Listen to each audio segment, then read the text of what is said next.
Sa ngalan sa Ama ug sa Anak ug sa Espiritu Santo. Amen. Ang grasya sa atong Ginoong Kristo ug ang gugma sa Dios ug ang panaghiusa sa Espiritu Santo manaa kaninyo. Mga igsuon, aron maandam kita sa pagsaunod ng Santos nga misa. Maghinuso kita sa atong mga sala aron maandam kita alang sa pagsaunod sa Santos nga misa. Kaluyan ta kita sa Dios nga magagahom sa tanan ug pasayloon sa atong mga sala ket unta kita niya ngadto sa kinabuhian. Mag-ampo kita.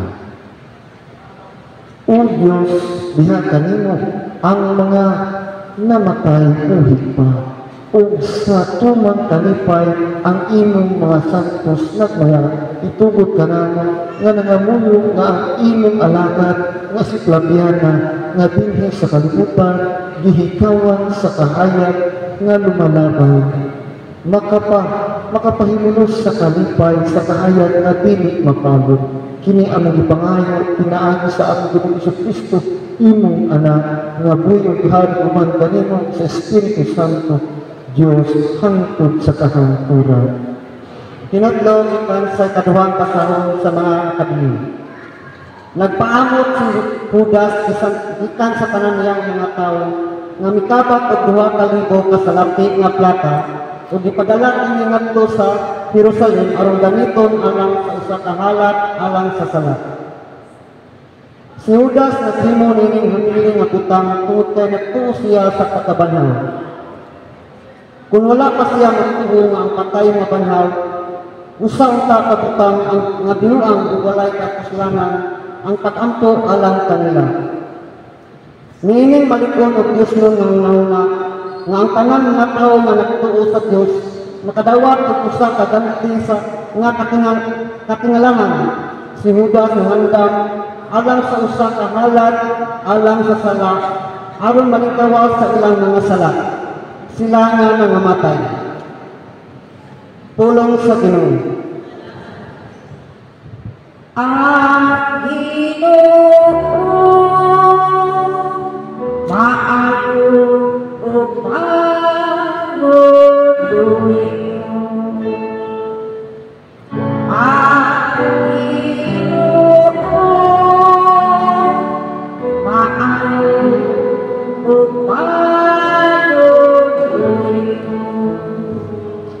manunuyon ug maayo ang Ginoo.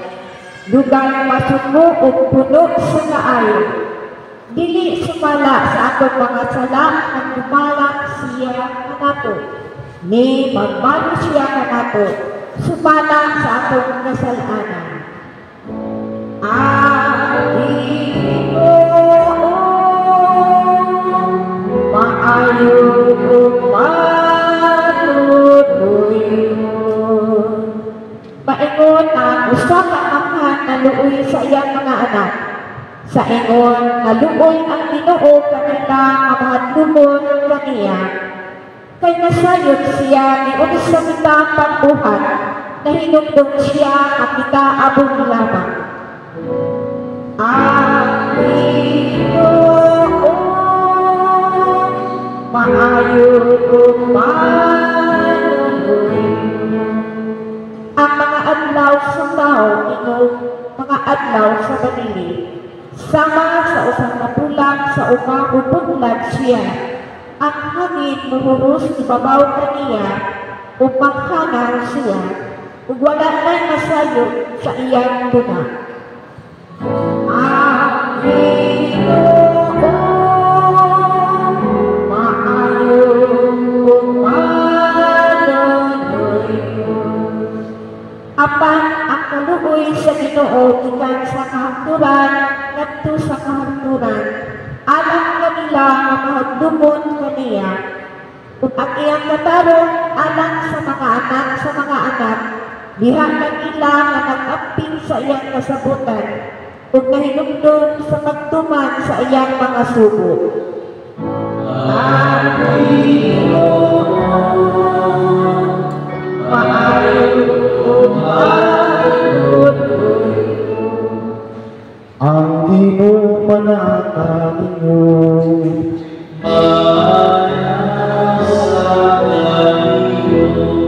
ginutugikan sa Ebanghelyo sumala ni Santo Juan.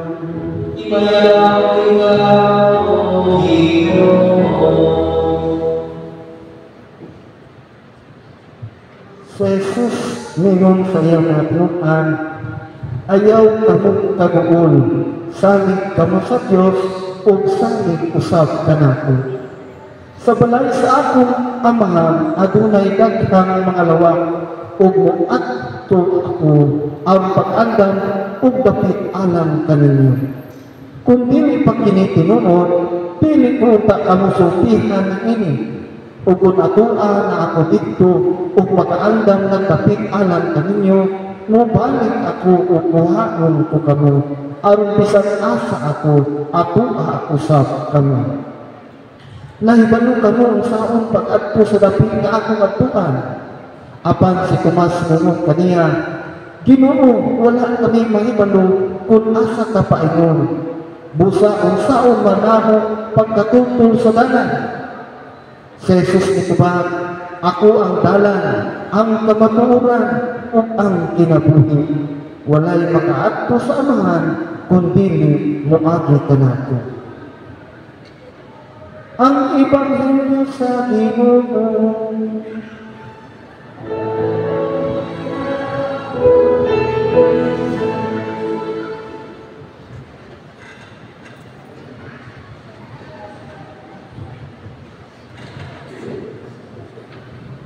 Mga igsoon ko niya, Kristo, kinsay dili mahadlok mamatay. Taas ka mo. Kinsay dili mahadlok mamatay. Ako lang. Mga igsoon, reality dili nga kahadlukan ang kamatayon. Kitang tanan, mahadlok kita mamatay. Nga nung mahadlok mata mamatay?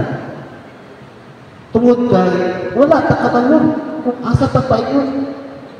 Wala ta kabalo sa atong kinabuhi. Mahadlok balita mapaakan og labog. Mahadlok ta makasakit. Hilabi na ang kamatayon. Kay unsa may acronym sa kamatayon? Death. Death, departure on earth, arrival to heaven or hell. Mauna ang acronym sa death, mga igsuon. Matod pa sa statistics, mga igsuon, last 2000 nga tuig, in every take of the clock, na po kataw ang mamatay. In every take of the clock, na po kataw ang mamatay. Pila na kayo namatay karon? Karong mga inevitable of the clock na po katao ang mamatay. Daghan na kaayo.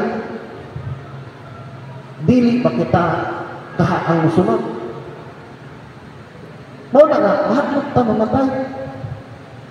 Kaya wala ta kabalo sa atong kinabuhi. Mga igsuon, kunya, naapay mga marites, mga igsuon, naapil po sa storya sa kamatayan, ang mga marites, ano ang mites. Kaya ang kamatayan, doon na sila ng istorya. Kung doon ay mamatay ko, 20 years old, ngayon ang mga marites, sayang o luoy, kabatang-batungin niya.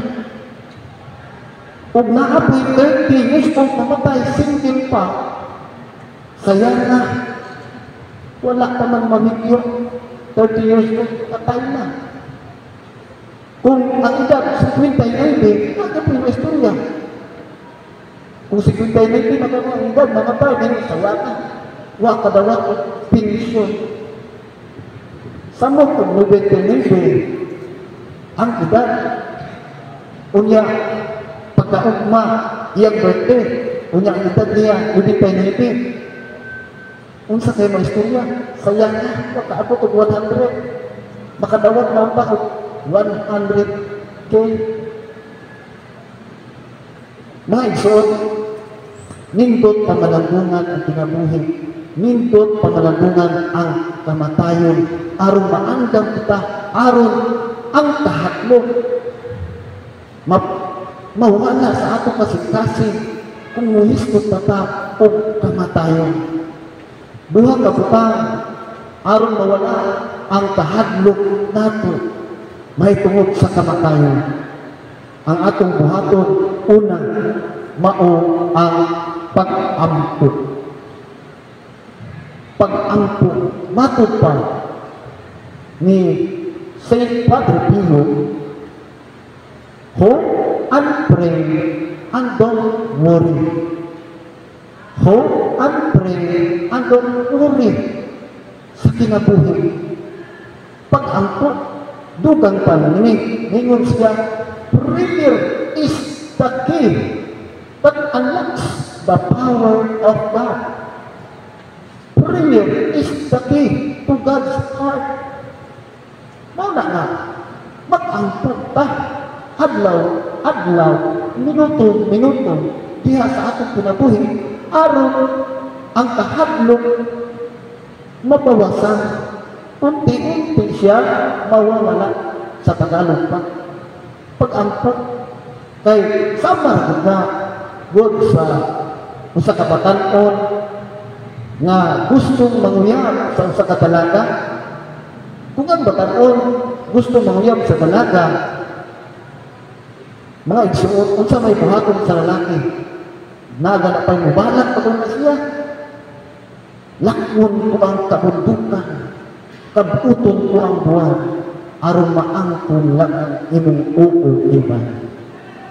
Prayer, unya, uso magkaroon ang messenger, kung ang batanon, mga libo, kung umuyon ang batanon nga, inikamata sa punta, tingin siya, kumusta naman ka? Natakaon na ba ka? Kumusta naman? Kumusta man ang inyong kinabuhi? Kung mga musta na galing, inig ka pa dito, ngayon pa siya, chat pa. Hi, hello, natakaon na ka? Kunya, inig alas 3, mo chat pa, nakasnat na ka? Kunya, inig ka pa ni hapon, magulit paghihapon, unsa kay batibong sa usa ka dalaga. Mga igsuon nga kada adlaw, kada oras, mga musta, muhatag time sa iya. Sugton din siya. Ug mato kana ang pag-ampo, mga igsuon. Kung sige pag-ampo, oras diha sa Ginoo, sige pag-communicate sa iya, ang Diyos mulangbat sa ato kasing-kasing hunahuna, anong ang kahadlok may tungod sa kamatayon mabawas-bawasan ug mawala hangtod maandam kita. Ikaduha, pag-ampo matod pa sa unang pagbasa, si Judas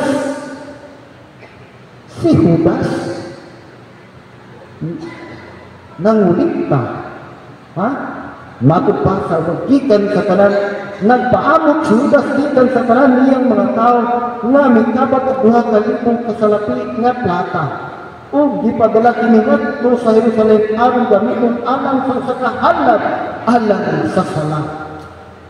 Si Judas naghimo ning hamili nga butang kurog kay nagtuo siya sa pagkabanhaw. Ug mao kini ang atong gibuhat karon. Kining pag-ampo sa patay, mga igsoon ko diha ni Kristo, usa ka selebrasyon, usa ka liturgy, na kung saan muhalag kita, muampo kita sa atong igsoon na namatay, aron mapasaylo ang iyang mga sala. Kay kabalo kita, nga si Manang Prabiana, duna sa ay mga kahinaan sa iyang kinabuhi. Dili siya perfecto, sama sa ako pamilya na dili perfecto. Naatay mga kahinaan, duna kita'y mga weaknesses sa atong kinabuhi. Ug nagkinahanglan kini ug pag-ampo. Ug kining santos nga misa, it is the highest form of praise we can offer to God. Aron mapasaylo ang sala. Gibuhat ko na ni Judas sa unang pagbasa. In the book of Maccabees, mga igsoon. Mga importante kaayo kanato kining pag-ampo sa patay. Mga igsoon, sa katapusan, ang ikaduhang pulo nga atong pamalambungan, aron dili kita mahadlok sa kamatayon, mao kining pagpuyo sa gugma, pagpuyo sa paghigugma sa Dios o paghigugma sa isip na tao. paghigugma sa atong pamilya, buot sakto paghigugma, pagpinasayloay sa matag usa. Kay dili kita perfecto aron mo halin kita ni kinabuhi nga kaan ang kabubuton. Ug kapano kita maigsuot, si Manang Fabiana ang iyang kinabuhi puno sa gugma. Ug mao kana ang treasure, ang gasa nga gihatag sa Dios kaniya. Paghigugma. Kay mao kana ang matod pa sa Ebanghelyo, mao kana ang materialis nato sa langit, kining pulo paghigugma. Kay matod pa sa Ebanghelyo, dunay balay dito sa langit. O kining paghigugma, mao ang materialis aron makasulod kita sa langit. O si Manang Fabiana, kabalo kita, na siya nagpuyo nga mahigugmaon sa Diyos o mahigugmaon sa isip katao. Matod pa sa usa ka spiritual writer, love involves dedication, offer, and selflessness. These are many other virtues are essential to a good life. Si Manang Fabiana, dedicated siya sa iyang kinabuhi. Dedicated sa Diyos o sa pamilya. O selflessness, pagpaupos sa iyang kagalingon means mahigugmaon siya. Kini mao'y giingon ni Cardinal Joseph Bernardin. O kini si Joseph Bernardin mga igsuon, kardinal na siya, taga Chicago na siya mga igsuon. Sa iyang libro nga, ang title sa iyang libro, Gift of Peace, Gasa sa Kalinaw. Nakaingon siya ng anak mga igsuon tungkol kay, kini si Cardinal Joseph Bernardin, nasakit man siya o cancer. Cancer iyang sakit. Unya, pancreas pagod. Pancreas cancer. Unya, ang source sa iyang kasakit na source nga nganong nagmalinaw siya sa iyang kinabuhi, way lain ang iyang pamilya o ang Ginoo. Mao na nakaingon siya, love involves dedication of prayer and selflessness. Mga igsuon ko diha ni Kristo, aron hinay-hinay mahadlok, hinay-hinay nga wala ang kahadlok diha sa atong kasing-kasing, atong puy-an kining paghigugma sa Diyos o paghigugma sa atong isip katao o kining pag-ampo kada adlaw. Mga igsuon, kaya ni Kristo, manghinaw kita, pinahagi sa grasya o pugma sa Diyos, atong matuha, kining mga pulo sa atong Ginoong Kristo, na isuko ka nato. O muling santos na misa, mga igsuon, aron mahupay kita, sila binasa atong igsuon nga mitanan, atong itapil permi sa pag-ampo ang iyang kalag na kaluyan unta sa Ginoo nining santos nga misa. Hinaot pa unta.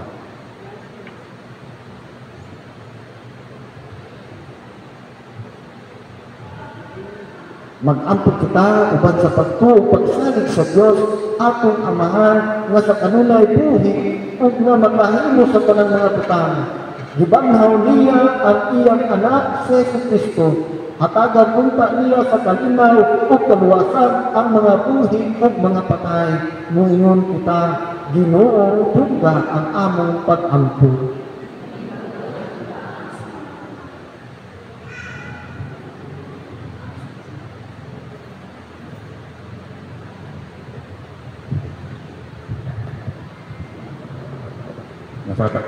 Sa katapusang adlaw, nagmamang sa Diyos si Fabiana. Ang kalawat sa lawas ni Kristo, ang kalangkan sa kabuhi niyo ay katapusan, maano kita sa Ginoo. Ginoo, duga ang among pag-ampo. Ang atong mga paryente o mga higala na naguna kanako, diya sa pagtuo, kadawat unta sa kanta sa kabuhi niyo ay katapusan, Maayo kita sa Ginoo. Ginoo ang aming pag-ampo. Nang tanan nga namatay diya sa paglaom, banaw sila, mabuton ka at kahayag sa presensya sa Diyos, mga munyo kita sa Ginoo. Ginoo ang aming pag-ampo. Nang tanan nga naganto sa sakit sa talag lawas, makadawat ka sa panabang ug kalpayan, mga munyo kita sa Ginoo. Ginoo ang aming pag-ampo. Nang tanan nga pagtigong dinhi, aron pagkita sa pagtuog pagtugma, pagkayusa-usap dito sa imaya sa ginarihan sa Diyos, mga munyo kita sa Ginoo. Ginoo ang aming pag-ampo. This is my desire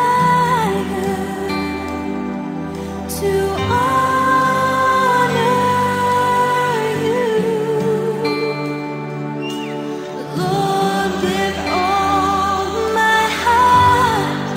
I worship you.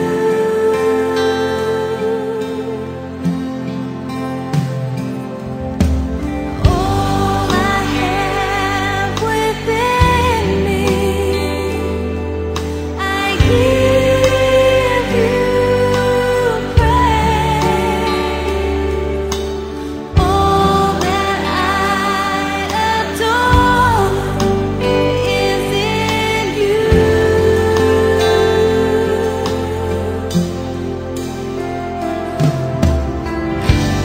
Lord, I give you my heart, I give you my soul. I live for you alone, and every breath that I take, every moment I'm awake. Lord, have your way in me.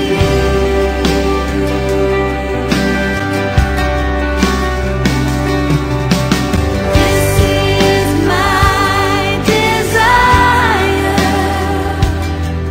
to honor you, Lord, with all my heart. I worship you.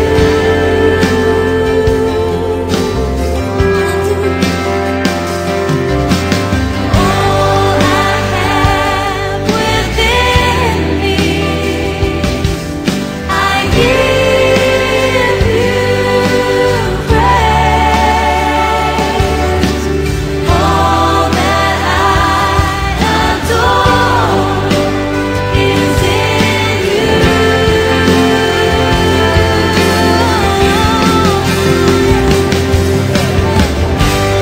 Lord, I give you my heart, I give you my soul.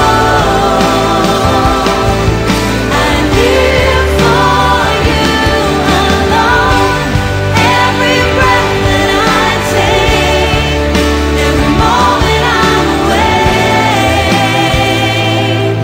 Lord, have your way in me.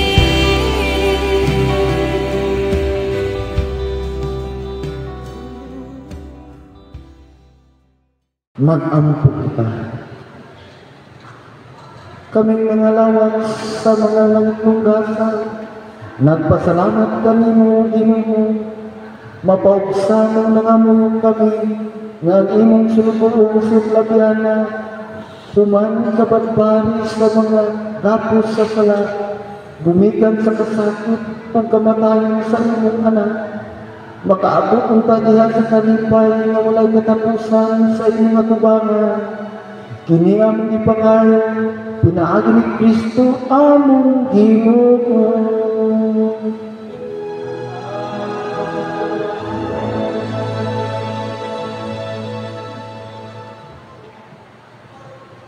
Ubag pagtuo kan Hesukristo, ilubuta sa tumang pagtaho ang lawas sa akong igsuon nga si Flaviana, uban sa iyang tawhanong kahuyang o kakulangan sa kahimpitan, uban sa pagsalig mag-ampo kita sa Dios ang maghahatag o kinabuhi sa tanang mga butang, aron iya ang tagpanahon kining patay lawas ngadto sa kahimpit o sa katilingban sa mga santos. Magnaluyon unta ang Dios diya sa paghukom kang Flaviana, kung pasainuon unta ang tanan niyang mga sada.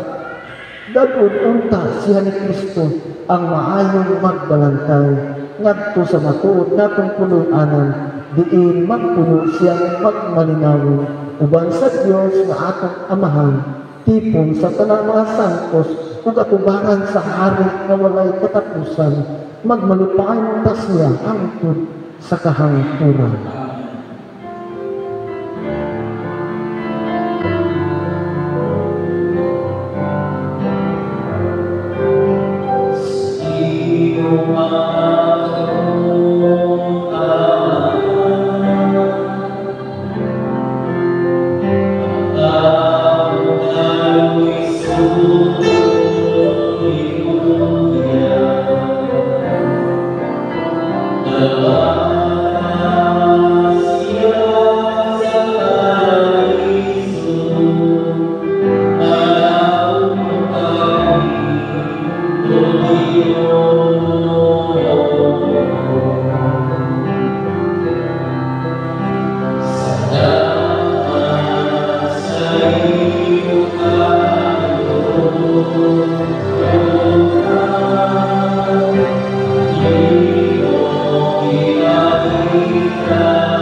Mga santo sa Diyos, umari kami at tabahin siya, mga anghel sa Ginoo, sukata ninyo siya.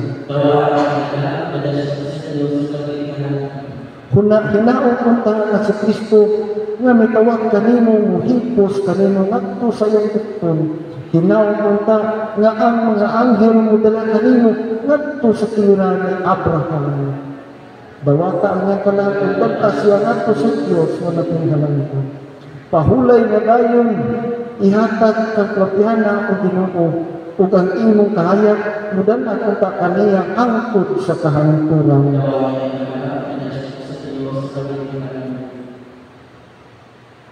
O Amahan nga labing manulion sa imong makamot among gitukian ang tanan sa among igsuon nga suplatyana aron mabanhaw ta siya sa katapusan adlaw uban sa tanang mga nangamatay diha ni Kristo.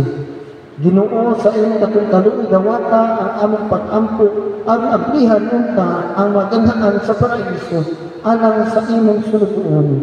Sa among bahin mahupay usab unta kami sa mga pulong sa among pagtuo hangtod nga magkahiusa kami sa pagsugat kang Kristo niadtong adlaw kanusta at katigon kaming tanan uban sa Ginoo ug sa among igsuon hangtod sa kahangturan. Kini among gipangayo pinaagi ni Kristo among Ginoo.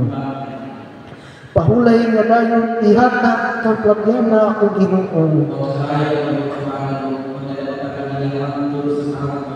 Tutulan kaunta sa mga anghel ngadto sa pag-iso, sugaton kaunta sa mga martir ug dak-on ngadto sa syudad nga balahan ang bag-o ug tunghang Jerusalem. Sa kalinaw kaunta ang lawas ni Flaviana sa iyang pahulayan aron pagpaabot sa kabanhawan. Ang Ginoo manaa kaninyo ug manalangin ang Ginoo Dios ang Amahan, Anak ug Espiritu Santo. Nahalata misa katulad ang ugma ug kalinaw ni Kristo.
inakalang darating ang umaga ito.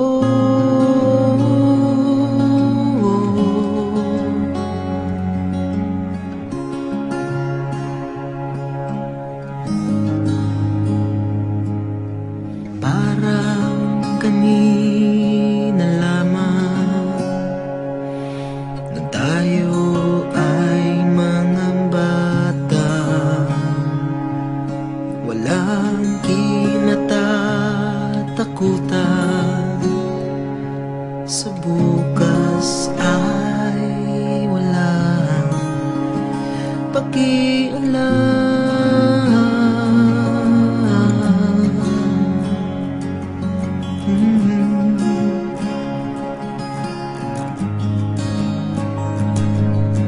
Iwanan man kita, nakaukit ka na sa puso ko. Malilimot ba kita?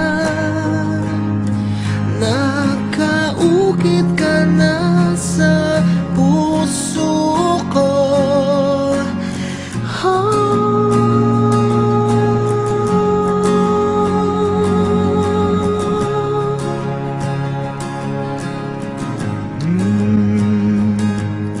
Paalam na kahapon, kailangan na ako ng ngayon. Alaala mo'y kakahon, ngunit kailanman